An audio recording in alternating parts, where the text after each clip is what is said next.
고린도 후서 5장 17절 말씀입니다.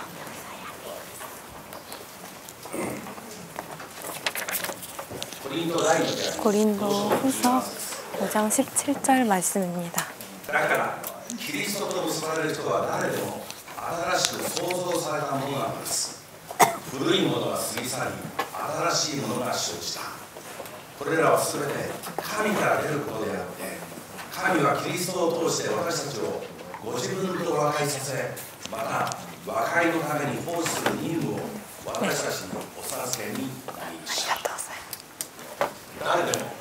누구든지 그리스도에 의해서 연결되는 사람은 새롭게 만들어질 것이다. 저희가 구하고 있는 것은 다시 새롭게 태어나는 자기 자신입니다. 하지만 좀처럼 저희 자신도 자아라는 것은 잘 알지 못합니다.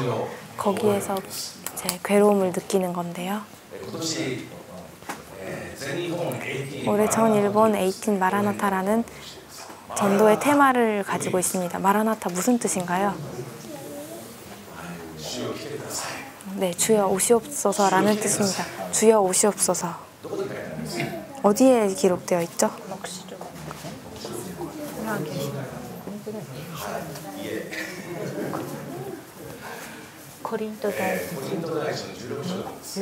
고린도전서 16장인데 그 마라나타라는 말 전에 있는 말씀 뭔지 아시나요? 마라나타라는 말 전에 있는 거. 정말 무서운 말입니다.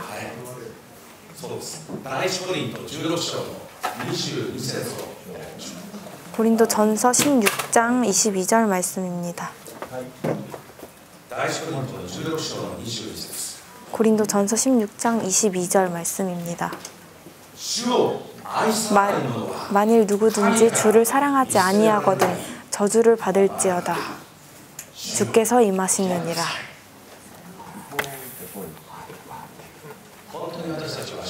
저희는 정말로 주를 사랑하고 있을까요? 지금 저희에게 가장 필요한 것은 무엇일까요? 이번 교단 첫 번째 페이지에 기록되어 있습니다. 저희에게 제일 필요한 것. 그것은 경건함의 회복입니다. 리바이벌입니다. 경건함은 무엇인가요? 경건하다라는 것은 무엇일까요? 하나님을 섬기고 사랑하는 것. 그 사랑이 교회 안에 없는 것입니다. 고린도 교회는 많은 문제가 있었습니다. 여러분도 한번 읽어주시기 바랍니다. 거기에는 분열이 있었고 분쟁이 있었고 불신앙이 있었습니다. 정말 믿을 수 없는 그런 상황이었습니다. 바울은 그 한 가지 한 가지를 지적하면서 마지막에 마라나타, 주여 오시옵소서. 어디에? 언제예요? 지금 바로 주여, 제 지금 이 마음에 저희 교회에 와주시옵소서. 주가 오시지 않으면 저는 그리스도인이 아니고 저희 교회는 그리스도의 교회가 아닙니다. 그 위기감으로 바울은 이 편지를 썼습니다. 고린도전서 3장을 피도록 하겠습니다. 고린도전서 3장. 여기에 두 종류의 그리스도인에 대해서 기록되어 있습니다.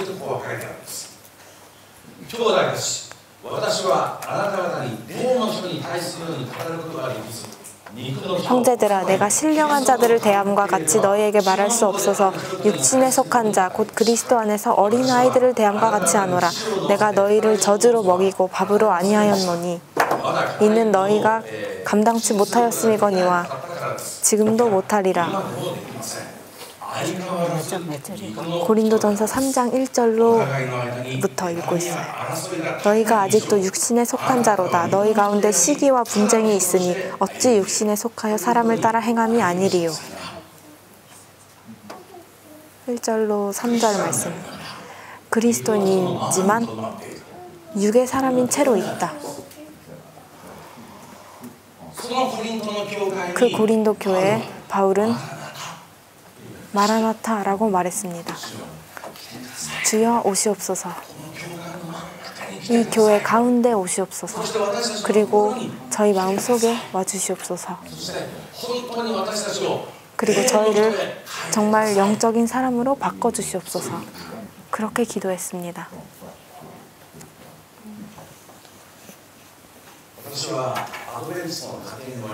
저는 재림 가정에서 태어났습니다. 삼육초등학교에서 배우고 중학교, 고등학교 중간까지는 공립학교에서 공부했습니다. 그리고 고등학교 중간에 다시 삼육으로 돌아가서 또 대학은 또 다른 학교에 갔다가 다시 삼육으로 돌아오서 왔다 갔다 했는데 어렸을 때부터 재림 가정에서 태어나서 그 교육을 받았기 때문에 가치관은 이제 재림 교인이라고 생각했는데 성실하고 정의감이 좀 강한 편이었습니다. 하지만 결코 영적인 의미로는 아니었습니다. 육신으로서 성실하고 정의감이 강했습니다. 대학에 갔습니다. 도쿄에 있는 대학인데 기숙사에 들어갔습니다. 그리고 대학교 1학년 3학기 때 대학은 보통 1학기, 2학기인데 저희 학교는 왜인지 모르겠지만 3학기 제도였습니다. 겨울에 3학기 때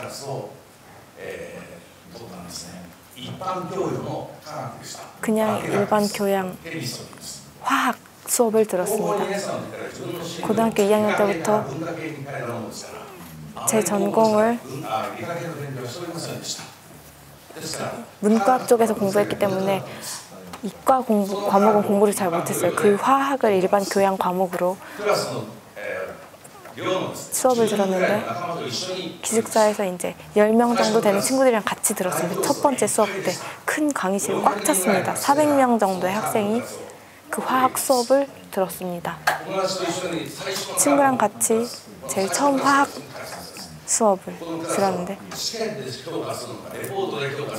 이 수업은 시험으로 점수를 받는가 아니면 레포트로 평가를 받는가 이제 그 설명을 듣고 있었는데 친구들이 말했습니다. 쉬워. 이 수업은 되게 쉬워 라고 말했습니다.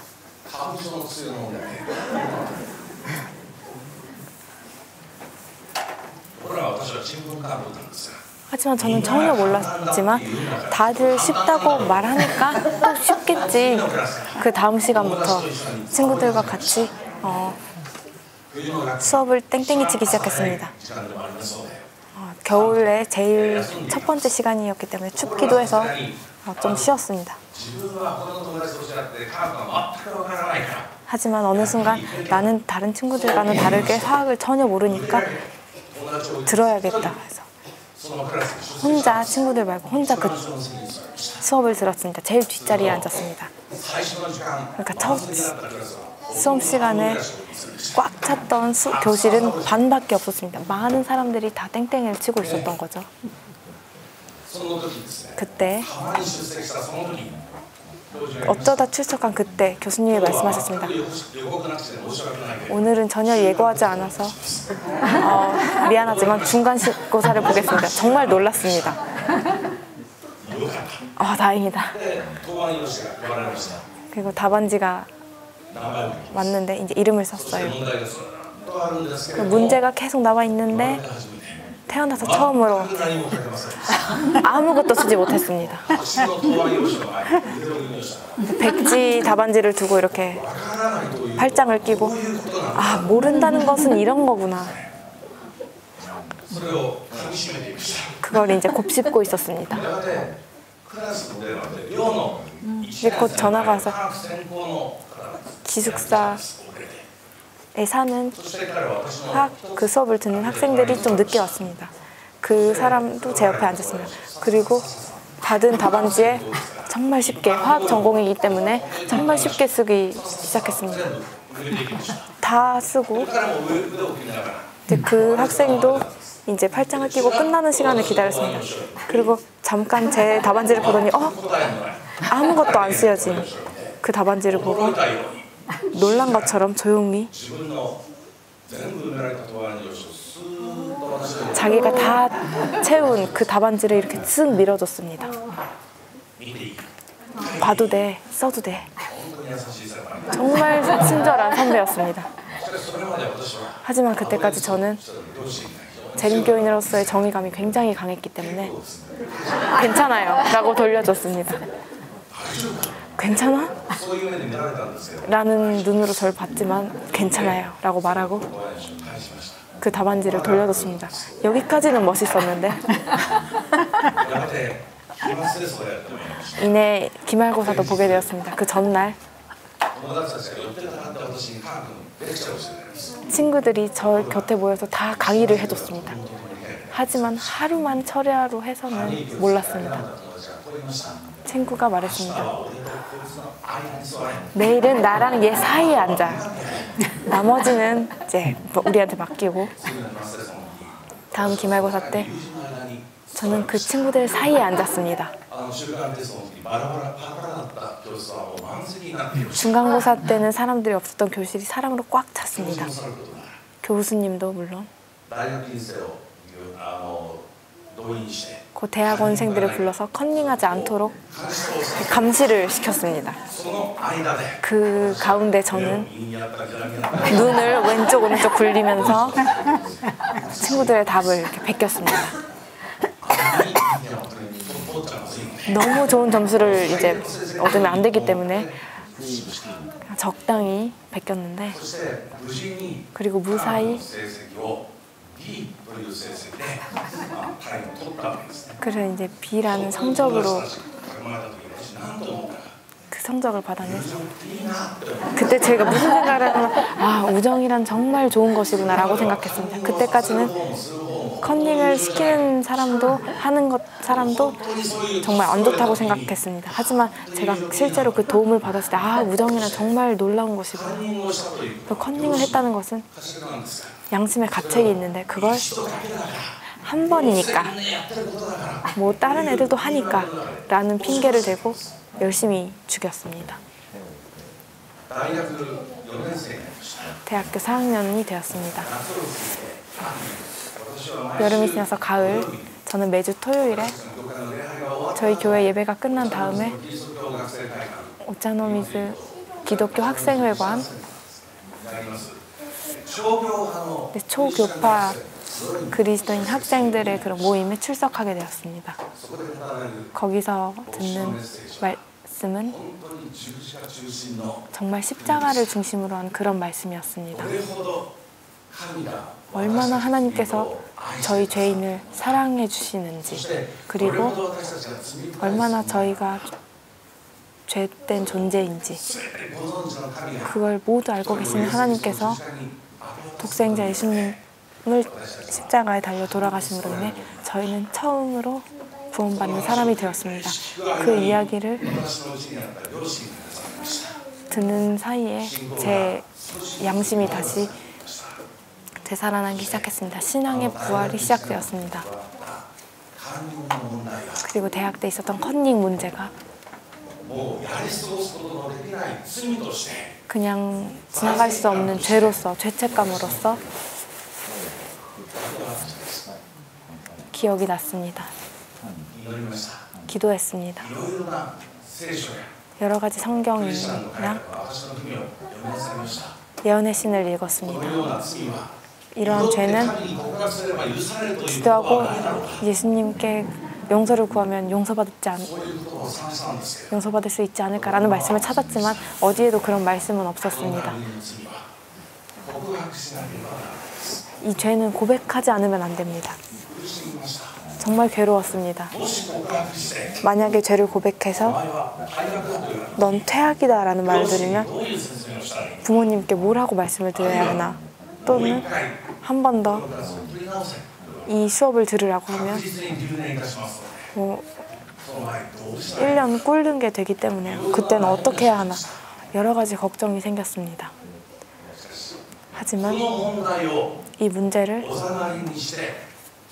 그냥 두고 저는 저를 그리스도인이라고 말할 수 없다고 생각했습니다. 내가 이 이후로 그리스도인으로 살기 위해서는 이 죄의 문제를 올바르게 해결해야 한다. 계속 기도했습니다. 그리고 고백할 결심을 했습니다. 누구한테?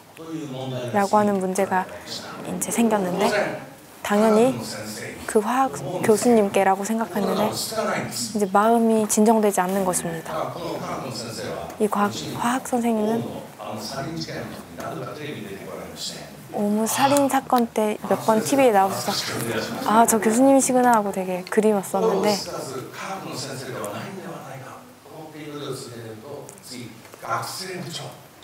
이렇게 열심히 기도를 했더니 이런 교수님 말고 이 학생부장님께 말을 해야 되나 생각했는데 하지만 역시 마음은 진정되지 않았습니다.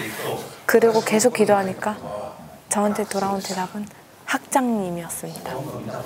거의 본 적도 없는, 만난 적도 없는 학장님께 가서 이 죄를 고백해야 하나. 그것도 거의 제일 무서운 재판장 앞에 가는 것 같은 그런 생각이 들었습니다. 기도했습니다. 그리고 1977년 11월 1일 아침 일찍 기숙사를 나와서 저는 학장실 문을 노크했습니다. 비서가 나왔습니다. 어떻게 오셨어요? 죄송합니다. 교육학과 4학년 시마다라고 합니다. 학장님을 뵙고 싶은데요. 어떤 용건인가요? 용건은 직접 말하게 해주세요. 곤란한 것처럼 비서가 돌아갔습니다. 그리고 다시 나와서 용건을 말하지 않으면 학장은 만날 수 없다고 합니다. 아, 전 돌아갈까 싶었지만 거기는 어쨌든 버텨서 정말 죄송합니다. 직접 만나서 얘기할 수 있게 해주세요. 정말 저한테 굉장히 비장함이 느껴졌나 봐요. 비서가 알겠습니다. 다시 한번 부탁드릴게요. 라고 해서 안에 들어갔습니다. 그리고 나와서 학장님은 일하면서라도 괜찮으면 만나주겠다라고 했습니다. 그래서 상관없으신가 해서 괜찮아요 하고 들어갔습니다. 학장실에 들어가면 학장님은 정말 일을 하시면서 얼굴도 보지 않고 저는 일하면서 들을 거예요 라고 말씀드렸어요. 그래서 제 이야기를 들어주셨는데 괜찮아요. 저는 교육학과 4학년 시마다라고 합니다. 사실은 제가 대학교 1학년 때 화학 수업에서 시험 때 컨닝을 했습니다. 그게 최근에 예수님과의 관계가 깊어짐에 따라 정말 죄책감으로 정말 괴로웠습니다. 어떤 처분이라도 달게 받겠습니다. 부디 이 문제를 해결해 주실 수 있으신가요? 이렇게 말씀드렸습니다. 이내 학장님은 얼굴을 들어서 제 얼굴을 계속 쳐다보았습니다. 그리고 모든 걸 다 얘기했을 때 그는 좀 밑을 보고 침묵하셨습니다. 정말 긴 침묵이었습니다. 그리고 얼굴을 들고 이렇게 말했습니다. 시마다상, 이건 다른 사람한테 말한 적이 있나요? 아니요. 아니요, 선생님이 처음이세요. 그렇습니까? 그리고 밑을 보고 또 긴 침묵이 계속되었습니다.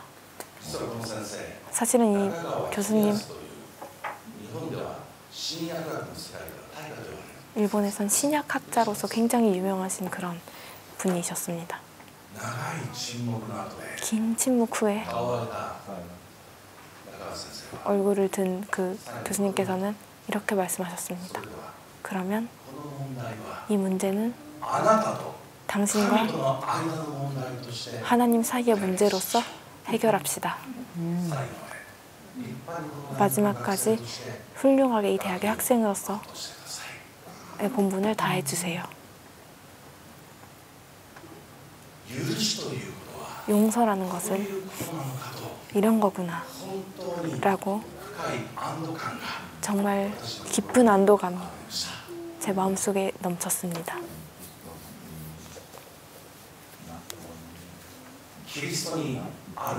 그리스도에게 있는 것은 새롭게 만들어진 것이다.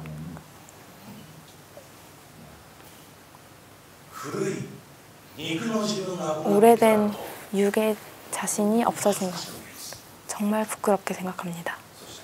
그리고 그 죄를 예수님께 용서받고 싶다고 생각합니다. 강하게 생각합니다. 그 용서가 없으면 한 발짝도 그리스도인으로서 앞으로 나아갈 수 없다고 생각하게 됩니다. 완전하게 하나님의 것이 되지 않는다면 저희는 그리스도인이라고 말할 수 없다고 생각하게 됩니다.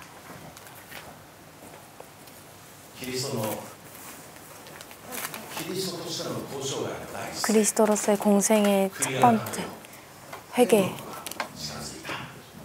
회개하라 천국이 가까웠도다.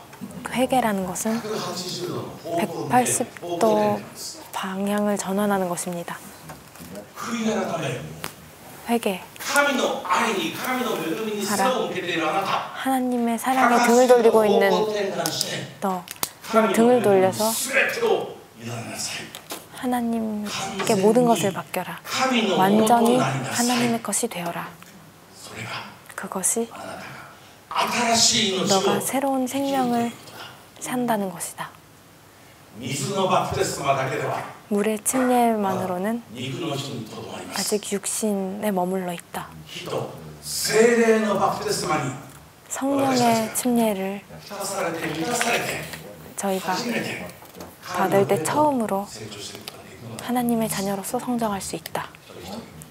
한 명 한 명 마음속에 가지고 있는 죄책감, 그걸 오늘 다시 한번 주님 앞에 고백하고 완전한 회개를 하고자 합니다. 죄를 가지고 있는 대로 가지고만 있으면 예수님을 진심으로 받아들일 수는 없습니다.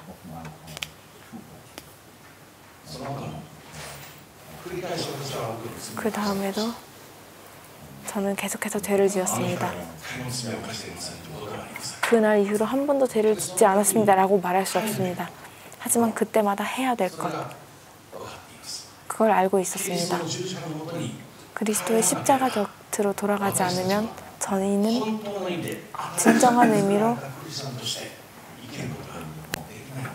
다시 태어난 그리스도인으로서 살 수가 없습니다.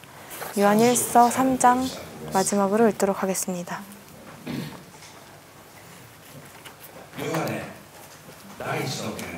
요한일서 3장 23절 24절 말씀입니다.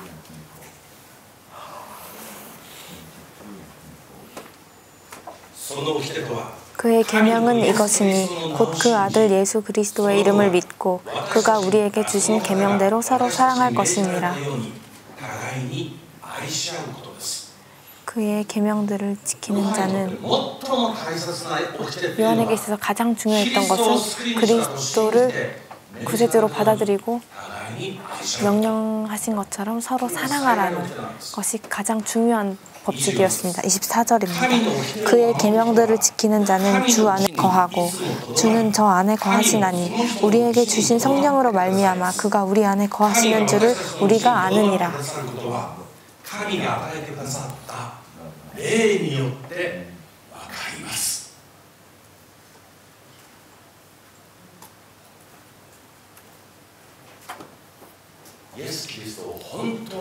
예수 그리스도를 진정으로 아는지 모르는지, 예수님의 그 명령을 지키고 있는지 어떤지, 저희가 하나님이 안에 있고 하나님이 저희 안에 있을 때 실현되는 것입니다. 하나님과 저희 인간의 관계는 공기와 같습니다. 인간은 공기 속에서밖에 살지 못합니다. 하지만 공기 안에 있어도 코를 막고 입을 막으면 공기가 안으로 들어오지 않기 때문에 죽어버리고 맙니다. 그리스도인이라는 이름을 받는 것은 공기 안에 들어가는 것입니다. 하지만 진정으로 하나님을 마음속으로 받는지 어떤지, 정말 살아있는 그리스도인이 되는지, 살아있는 그리스도인, 죽어있는 그리스도인, 육신의 사람과 심령의 사람이 있습니다. 그리고 저희 안에 그리스도가 계속 계신지 어떤지는 하나님께서 주신 영혼에 의해 알게 됩니다. 마음을 조용히 했을 때 저희는 저의 현실을 알 수 있습니다. 지금 정말로 저는 그리스도께 모든 것을 드렸는지, 그리스도가 주인이 되셨는지, 그리스도가 나한테 있어서의 진정한 구세주가 되었는지 어떤지,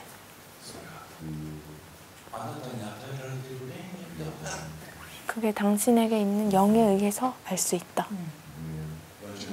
40년 전 저는 제 안에 있는 영에 의해 저는 그리스도의 것이 아니라는 것을 알았습니다. 그리스도의 것이 되고 싶다. 그렇게 생각하고 죄를 고백했습니다. 그 후로 몇 번이나 그런 경험을 했습니다. 하지만 한 번 더 저희는 진정한 의미로 그리스도에 의해 새롭게 바뀌는 사람이 되고자 합니다. 그리스도 안에 살고 그리스도가 내 안에 살고 있는 진실된 그리스도인이 되고자 합니다. 그걸 위해서 기도합시다. 마음을 낮게 해서 기도하고자 합니다.